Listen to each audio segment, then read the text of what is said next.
Beleza, pessoal? Estamos novamente aqui, dando continuidade aos direitos fundamentais. Vamos ver neste bloco direito à nacionalidade. Gente, o direito à nacionalidade ele é muito interessante e costumo dizer assim que, se alguém perguntar assim, Daniel, qual que é a parte mais importante do direito à nacionalidade? Não tem parte mais importante, tudo é importante. Toda a parte do artigo 12 da Constituição, que é o que nós vamos analisar com vocês, tudo aquilo cai em prova. Tudo aquilo já caiu em prova. Qualquer inciso, qualquer linha que você lê ali, já caiu alguma vez em prova. Então você tem que ter uma atenção especial ao artigo 12. A vantagem é que o artigo 12 é um artigo pequeno, você esgota a leitura dele rapidamente. Se você ler várias vezes, você vai estar com um conhecimento bem legal, chega na sua prova, não vai ter erro. É só chegar lá e acertar. Beleza? Então, nós vamos agora aqui iniciar o estudo do direito de nacionalidade. Primeiro uma parte teórica, em seguida a gente vai fazer a análise do texto constitucional. Primeira pergunta que pode surgir, para você que está nos assistindo aí, qualquer lugar desse país, é o que é a nacionalidade? Então, nacionalidade, ela é um vínculo jurídico que o indivíduo desenvolve com o Estado a que ele pertence. É um vínculo jurídico. E este vínculo jurídico decorre ou do nascimento. Nós veremos quais as hipóteses onde o nascimento gera este vínculo, ou este vínculo jurídico pode decorrer de uma opção. Aquela pessoa que não tem vínculo com o Brasil, ela opta a ser brasileiro. Nós veremos também como é que isso pode se dar à luz do nosso texto constitucional. Com base nestes vínculos, a doutrina cria duas formas de aquisição de nacionalidade. Então nós temos a chamada aquisição de nacionalidade originária e a aquisição de nacionalidade secundária. A aquisição de nacionalidade originária, também conhecida como nacionalidade primária, é aquela aquisição de nacionalidade involuntária. É aquela aquisição de nacionalidade onde você não pede para ter a nacionalidade daquele país. Simplesmente você está naquela situação e, por causa daquela circunstância, você preenche os requisitos e adquire a nacionalidade. É simples. Por isso, a doutrina diz que ela é involuntária. Já a aquisição de nacionalidade secundária, ela só ocorre de forma voluntária. Eu tenho que solicitar aquela aquisição de nacionalidade secundária. Eu sou originário de um país e quero ter a nacionalidade de outro país. Vou lá e peço nacionalidade secundária. Tranquilo? A pessoa que detém nacionalidade originária, ela é conhecida como nato. Então é comum vocês ouvirem assim, falar assim, o cara é brasileiro nato. Por que ele é brasileiro nato? Porque ele é um brasileiro que possui nacionalidade brasileira originária. Nacionalidade secundária também tem um nome. A pessoa que adquire nacionalidade secundária, ele é chamado de brasileiro naturalizado. Então, quando a gente fala uma pessoa naturalizada, nós estamos nos referindo a uma pessoa que adquiriu nacionalidade de determinado país de forma secundária. Tranquilo? Aqui, nós temos os dois primeiros conceitos importantes e você não pode perder isso para a sua prova. É a diferença de nacionalidade originária e secundária. Essa diferença já caiu em questões de prova. Também não confundir brasileiro nato com naturalizado, porque nós vamos ver que as hipóteses são bem distintas. Tranquilo. Mas como é que se faz para se adquirir essa nacionalidade originária? Então o que a doutrina fez?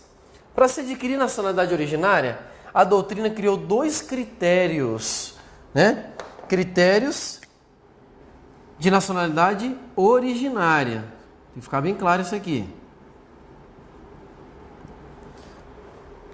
Para se adquirir nacionalidade originária, então, ou você adquire por critério ius solis ou critério ius sanguinis. Não são os dois únicos critérios que existem no mundo, mas são os mais importantes. São aqueles mais utilizados pelos países. Aqui é interessante. Esses dois critérios não são só no Brasil. São utilizados em vários países. O que é o critério ius solis? Critério ius solis é o critério do território.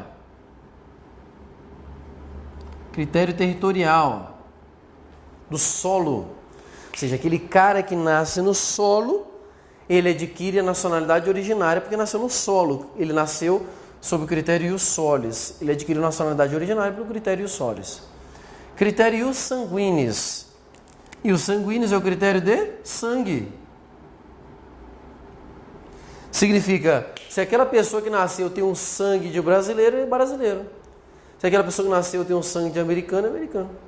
Então, critérios sanguíneos, você adquire a nacionalidade originária pelo sangue, tá? É aquilo que a gente costuma dizer, filho de peixe e peixinho é.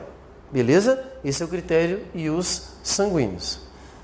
Em regra, alguns países utilizavam um critério ou outro, até que várias reuniões sobre direitos humanos pelo mundo decidiram exigir que todos os países adotassem pelo menos os 2 critérios. Por quê? Para se evitar aquilo que nós chamamos de conflito de nacionalidade. Então hoje o Brasil, nós veremos daqui a pouco no texto constitucional, ele adota os 2 critérios para a fixação de nacionalidade originária. Então nós teremos hipóteses onde existe a questão de nacionalidade originária pelo critério solis, outros pelo critério sanguíneos, de forma que você preenchendo qualquer dos requisitos, você terá direito à nacionalidade originária no Brasil. Mas, como eu havia dito, a fixação desses critérios se deu pelo chamado conflito de nacionalidade, que é um problema que ocorre em vários lugares no mundo. Explico para vocês como se dá esse conflito. Esse conflito de nacionalidade, ele pode ocorrer tanto de forma positiva quanto de forma negativa. Conflito positivo, nós chamamos quando a pessoa ela adquire várias nacionalidades originárias. Então, quando a pessoa tem várias nacionalidades originárias, eu estou diante de um conflito positivo, também chamado de polipátrida. Polipátrida. Então, quando eu me refiro a um polipátrida, estou me referindo a uma pessoa que está vivendo um conflito positivo de nacionalidade. Por quê? Porque ela possui várias nacionalidades. Daí o prefixo poli. Tranquilo? Conflito negativo é quando aquele indivíduo ele não possui nenhuma nacionalidade. Ele não preencheu nenhum requisito, fica sem nacionalidade. A ele a doutrina dá o nome de apátrida. Apátrida. Apátrida sem pátria. Ele não tem nacionalidade.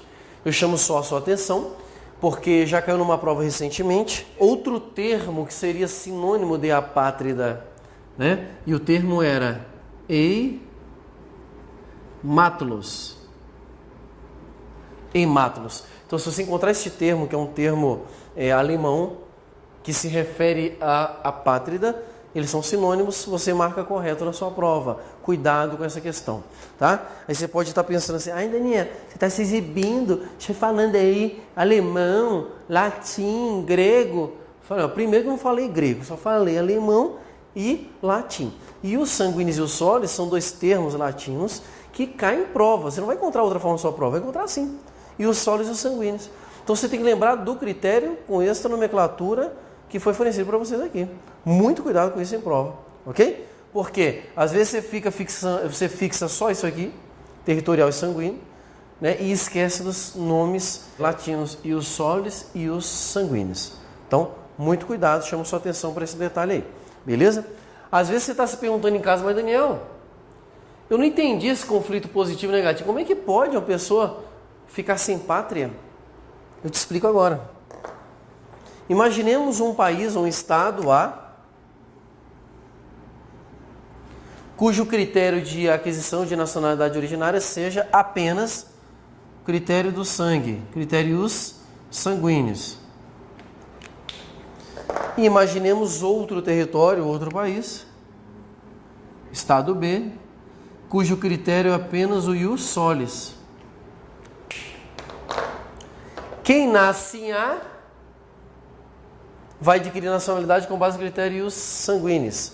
O pessoal de B vai adquirir a nacionalidade originária pelo critérios solis. Como que ocorre o chamado conflito de nacionalidade? Ele ocorre da seguinte forma. Imaginemos uma família de A que vai passar férias em B.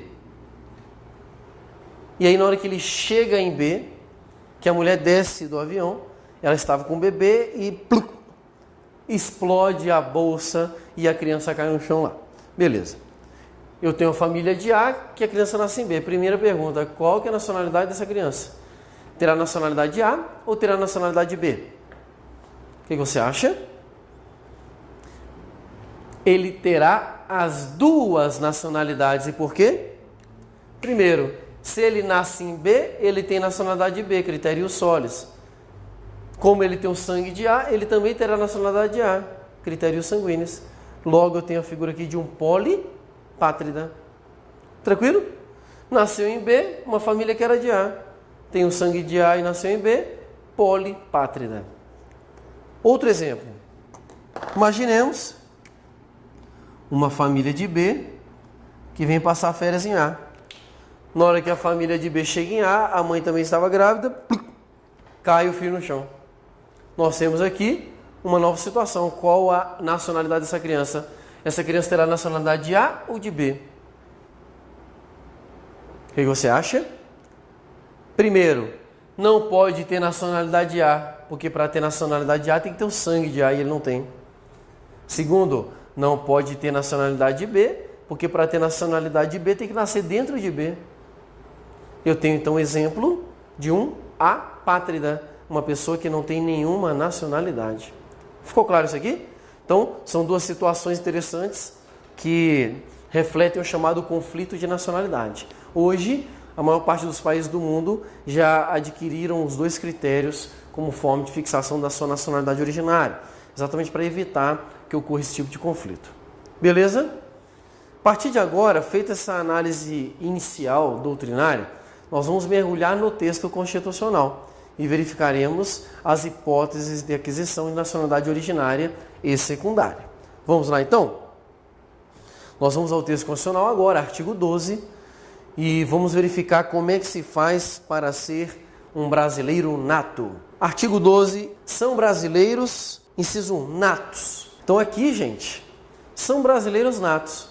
Nós vamos ver 3 alíneas que vão trazer regras para se adquirir nacionalidade originária. Isso tem que ser automático na sua mente. Toda vez que você vê brasileiro nato, você já tem que lembrar de nacionalidade originária. Beleza?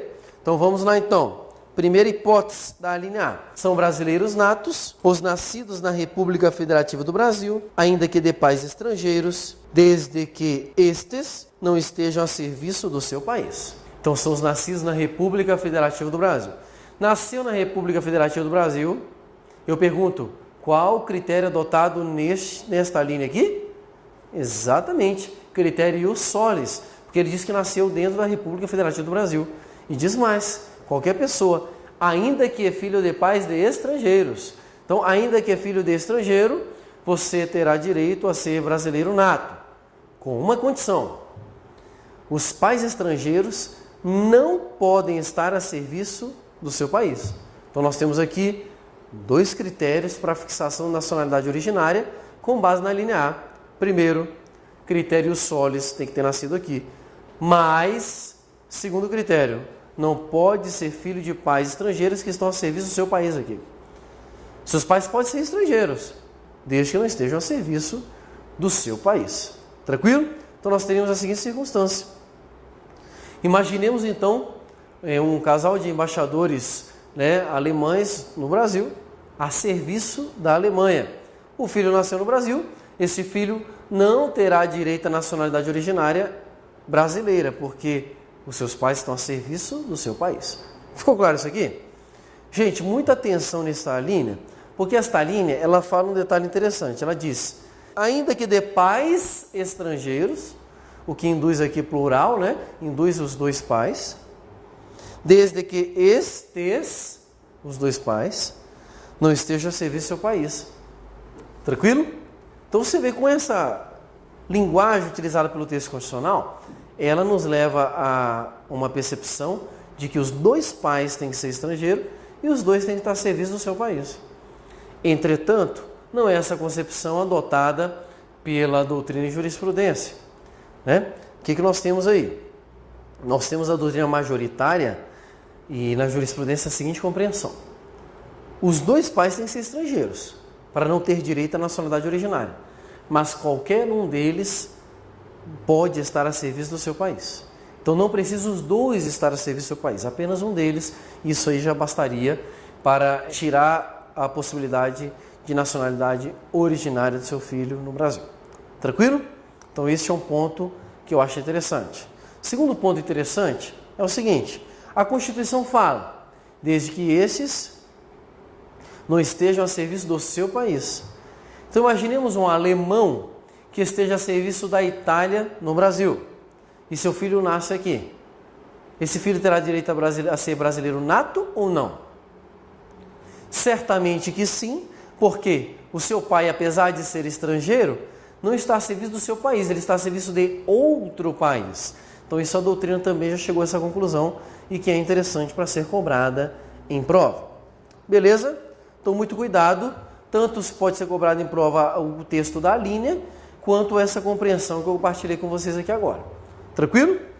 Vamos então para a próxima linha, a linha B. Nós temos aí uma segunda possibilidade de aquisição de nacionalidade originária. Então a linha B do inciso 1º do artigo 12 diz: são brasileiros natos os nascidos no estrangeiro, de pai brasileiro ou mãe brasileira, desde que qualquer deles esteja a serviço da República Federativa do Brasil. Agora nós temos uma situação inversa. Nós temos um filho de brasileiros que nasceu fora da República Federativa do Brasil. Qual critério foi adotado na fixação da nacionalidade desta linha? Isso mesmo, você entendeu a lógica do negócio. Critério ius sanguinis. Porque se o cara nasce fora do solo brasileiro, ele só vai adquirir nacionalidade brasileira por meio do critério de sangue, critério sanguíneos. Tranquilo? Pois bem, mas esse é o único critério dessa linha? Negativo. Aqui ele adota o critério sanguíneos, acrescentado de outro critério. Nascido no exterior, desde que o seu pai ou sua mãe esteja a serviço da República Federativa do Brasil. Então aqui é o critério ius sanguinis, mas estar a serviço da República Federativa do Brasil. Ok? Então o brasileiro nessa situação, com base na linha B, só adquire nacionalidade originária se qualquer um dos seus pais estiver a serviço da República Federativa do Brasil naquele país. Isso, gente, é a aquisição de nacionalidade originária com base nesse critério. Não é a única forma de um brasileiro adquirir nacionalidade originária nascendo fora do Brasil. Não é a única forma. Então você tem que lembrar que é uma das possibilidades, mas não é a única. Nesta aqui deve-se deixar muito claro. O casal de brasileiros estão lá morando em outro país. O cara ou a mulher são embaixadores do Brasil e o filho nasce. A partir do nascimento, não é necessário requerer, não é necessário nada. Aquela criança já é considerada brasileiro nato. Ela adquire automaticamente a nacionalidade originária brasileira, sem necessidade de requerimento ou nada. Este ponto é importante, já cobrado em prova, para distinguir das regras da linha C, que nós veremos logo em seguida. Tranquilo? Então, muito cuidado. Aqui, gente, a Constituição já foi mais clara na sua leitura. Ela diz: qualquer pai ou mãe seja brasileiro, e qualquer um deles a serviço da República Federativa do Brasil, você terá essa mesma condição prevista na linha B. Tranquilo? Um último detalhe, um último critério aqui que eu acho interessante para a sua prova é o que é essa República Federativa do Brasil aqui. Ou seja, se os pais estiverem a serviço de quem seria considerado brasileiro nato. Então, gente, a doutrina e a jurisprudência considera aqui a serviço da República Federativa do Brasil qualquer situação onde estejam presentes representantes de qualquer ente federativo, União, Estados, Distrito Federal ou município. Se estiver a serviço de qualquer ente federativo, será considerado brasileiro nato. Ou ainda, da própria administração pública indireta, também será considerado brasileiro nato. Nós temos autarquias, fundações públicas, empresa pública, sociedade de economia mista, estando a serviço da República Federativa do Brasil, ainda que por meio dessas entidades da administração indireta, você terá sim uma situação em que o camarada será considerado brasileiro nato. Cuidado com isso em prova, que são questões interessantes que podem ser trabalhadas. Vamos então para a próxima linha, a linha C. Nós temos a terceira hipótese, ou melhor, nós temos aí na linha C duas hipóteses de aquisição de nacionalidade originária. Apesar de estarem tudo dentro de uma linha só, vocês verão comigo que existem dois momentos distintos, ou duas circunstâncias distintas. Então, a linha C. São brasileiros natos os nascidos no estrangeiro, de pai brasileiro ou de mãe brasileira, desde que sejam registrados em repartição brasileira competente ou venham a residir na República Federativa do Brasil e optem em qualquer tempo, depois de atingida a maioridade, pela nacionalidade brasileira. Então nós temos aqui nessa linha C duas hipóteses de aquisição originária. A primeira hipótese, o filho nasceu lá no estrangeiro, está lá por algum motivo, e os pais vão lá e registram em repartição competente. Beleza, essa seria uma primeira hipótese. A segunda hipótese, não houve registro. O filho nasceu e ficou lá. A Constituição permite que a qualquer tempo, quando ele retornar para o Brasil, ele opte pela nacionalidade originária brasileira. Aqui, gente, perceba a palavra que eu utilizei. Ele opte pela nacionalidade brasileira. Nessa segunda hipótese prevista na linha C, ele tem direito à aquisição de nacionalidade originária brasileira. Mas essa aquisição depende de sua manifestação de vontade. Daí, a doutrina chamar essa aquisição de nacionalidade originária como nacionalidade originária potestativa. Potestativa é o termo utilizado pela doutrina. E por que potestativa? Porque demanda uma manifestação de vontade daquele titular desse direito. Então, o cara nasceu estrangeiro, mas não veio para o Brasil e seus pais não registraram ele lá. Beleza, ele ficou lá morando. Depois de 10 anos ele volta, tranquilo. Voltou para o Brasil, tem com residência permanente aqui, você pode optar pela nacionalidade originária brasileira. Detalhe, esta opção só se dá após a maioridade. Significa dizer que só pode optar depois de 18 anos de idade. Tranquilo? Você já tem um direito, só precisa esperar cumprir os requisitos constitucionais. Beleza? E na primeira parte da linha C, seria aquela situação onde os pais estão viajando tal, e aí o filho nasce. Para não precisar ali esperar nada, você faz um registro provisório na repartição brasileira competente, que é o quê? Embaixada, consulado, e de posse desse registro provisório, quando você retornar para o Brasil, você convalida ele no registro definitivo. E aí o seu filho será considerado brasileiro nato. Veja que nós temos aqui, né, todas as hipóteses de aquisição de nacionalidade originária prevista no texto constitucional. Beleza? São essas formas de se adquirir nacionalidade originária. Vamos agora à análise do inciso segundo, onde nós temos as hipóteses de aquisição de nacionalidade secundária, onde a pessoa será considerada brasileiro naturalizado. Inciso segundo, são brasileiros naturalizados, a linha A, os que na forma da lei adquiram a nacionalidade brasileira, exigidas aos originários de países de língua portuguesa, apenas residência por um ano ininterrupto e idoneidade moral. Gente, nessa hipótese da linha A, nós temos a primeira situação de aquisição de nacionalidade secundária ou naturalização com base nos critérios tanto estabelecidos em lei, que é o que ele fala aqui, como aquele estabelecido na Constituição. Então, quando ele fala dessa lei aqui, né, aqueles que na forma da lei adquirem a nacionalidade brasileira, ele nos remete à lei chamada Estatuto do Estrangeiro.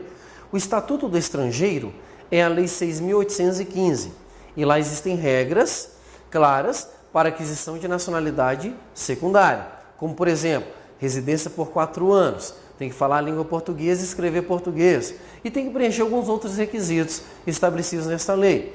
Existe a hipótese também nesta lei de aquisição da nacionalidade para a radicação precoce, que é quando a criança chega pequena no Brasil e para ela se inserir na escola e exercer alguns direitos, precisa ter vínculo com o Estado. E nós temos também para colação de grau, é quando você vai colar grau ou adquirir curso superior no Brasil. Essas são hipóteses previstas na Lei 6.815. Então, se porventura cair essa matéria no seu edital, você vai estudar isso à parte na legislação especial. Então, aqui a gente vai se restringir ao que está previsto no texto constitucional. De forma que o que vale a pena você lembrar aqui é exatamente essa segunda parte desta linha. Então, nós temos aqui um direito destinado aos originários de países de língua portuguesa. Quem são esses originários de países de língua portuguesa? Qualquer país de língua portuguesa. Portugal, Moçambique, Timor-Leste e outros que existam que falem a língua portuguesa. Então, qualquer originário de país de língua portuguesa tem um benefício. Você não precisa esperar 4 anos para adquirir nacionalidade brasileira. A Constituição fala que só precisa ter 1 ano de residência ininterrupta e idoneidade moral. São os requisitos exigidos pela nossa Constituição para esse cara. preencher os requisitos, você tem direito à nacionalidade secundária, você vai se naturalizar brasileiro. Detalhe, a doutrina chama essa naturalização aqui, que seria essa primeira, naturalização ordinária.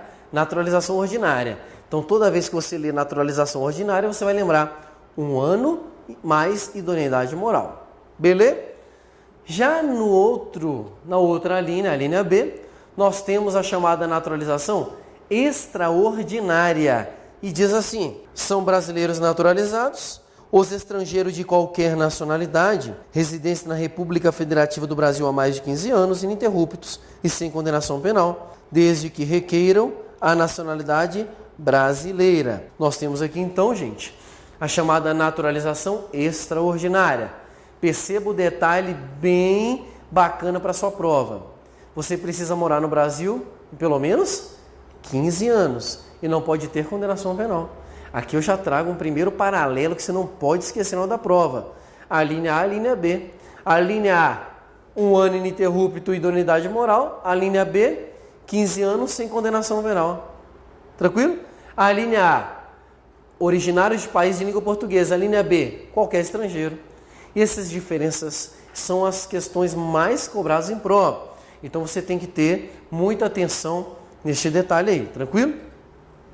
Outro ponto muito bacana que pode ser trabalhado em prova, como foi, questão muito inteligente, que dizia o seguinte: vem cá, se eu peço a naturalização com base na linha A, eu sou um português, originário de país de língua portuguesa e tenho residência 1 ano ininterrupto. O Brasil é obrigado a me dar essa naturalização ou não? Ou então, na hipótese da linha B, eu já moro há 15 anos ininterruptos no Brasil, não tenho nenhuma condenação penal, sou um cara super legal, eu quero ser brasileiro, eu peço a minha naturalização, o Brasil é obrigado a me dar ou não a naturalização? Essa questão foi cobrada em prova e você tem que ter muito cuidado com isso aí. Na hipótese da linha A, é uma hipótese em que a decisão do Poder Executivo é discricionária. Significa dizer que ele concede ou não a naturalização. Na hipótese da linha A, que é para aquele originário de país de língua portuguesa, 1 ano ininterrupto mais idoneidade moral, o Brasil concede a naturalização se quiser. É uma discricionariedade, de forma que a pessoa que está pedindo não tem direito subjetivo a esta naturalização. Ok? Você pede e recebe ou não, dependendo aí da conveniência do Estado. É um ato de soberania estatal. Entretanto, na hipótese da linha B, nós temos aqui um direito subjetivo de quem solicita. Então, na linha B, nós temos aí um estrangeiro que já reside há mais de 15 anos e não tem condenação penal. Ele requisita, a jurisprudência entende que isso aqui é um direito subjetivo, gera direito adquirido, porque a decisão do Poder Executivo, ela é uma decisão vinculada, ele não tem como optar, porque o cara preencheu o requisito máximo para a naturalização no Brasil. Então você tem que ter muita atenção nesses dois detalhes e prestar atenção nessas palavras que eu fui utilizando, como discricionário, vinculado, direito subjetivo ou não, porque são os termos que foram utilizados em prova. O último detalhe que eu noto na comparação dessas duas alíneas é o seguinte: na linha B ele diz que tem que requerer, na linha A não diz nada. A minha pergunta é, já que a linha A não diz nada, será que isso aqui seria uma hipótese de nacionalidade automática ou aquisição de nacionalidade tácita, chamada naturalização tácita? Naturalização tácita seria aquela que você não precisa pedir. Preencher os requisitos, ela cai automaticamente. E aquela assim, ai meu Deus, falta 5 segundos para eu me tornar brasileiro. 4, 3, 2, 1, sou brasileiro naturalizado agora. Tem como acontecer isso no Brasil ou não? O que você acha? Gente, não existe naturalização tácita ou automática no Brasil. Não existe. Então, apesar da linha A não trazer expressamente que você tem que requerer, ela tem que ser requerida tanto quanto na linha B. Então, cuidado com essa questão também, já cobrada em prova. Nós vimos aí os aspectos principais, as regras gerais para adquirir nacionalidade originária e nacionalidade secundária.